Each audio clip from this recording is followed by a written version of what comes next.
অর্ক বাসে চড়ে তার দাদুর সঙ্গে পাহাড়ি গ্রামে আছে। চারপাশে সবুজ ঘেরা পাহাড় আর পাখির আর ডাক শুনে মুগ্ধ। দাদু যখন বিশ্রাম নিচ্ছিলেন, অর্ক গ্রামের পেছনের গভীর জঙ্গলে চলে যায়। সেখানেই তার প্রথমবার দেখা হয় বিশাল ড্রাগনের সঙ্গে।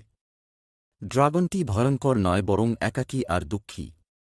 অর্ক আর ড্রাগনের মধ্যে কথা শুরু হয়। ড্রাগন বলে, তাকে সবাই ভয় পায়, তাই সে এখানে লুকিয়ে থাকে। অর্ক তার বন্ধু হতে চাই, তার একসঙ্গে আকাশে উড়ে বেড়ায়। হঠাৎ একদিন পাহাড়ের উপরে একটি বট পাথর ধসের আশঙ্কা হয়।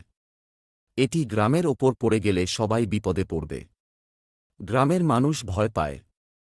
অর্ক ড্রাগনকে সাহায্যের কথা বলে ড্রাগন দ্রুত পাহাড়ের উপরে গিয়ে বট পাথরটি সরিয়ে দেই। গ্রামের সবাই বিস্তৃত হয়ে ড্রাগনকে দেখে। ড্রাগনকে গ্রামের সবাই এখন বন্ধু হিসেবে গ্রহণ করে। অর্ক এবং ড্রাগন একসঙ্গে নতুন বন্ধুত্বের গল্প শুরু করে। ভয় পাওয়ার আগে কাউকে বুঝে নেওয়া উচিত। সাহস আর বন্ধুত্ব সব সমস্যার সমাধান করতে পারে।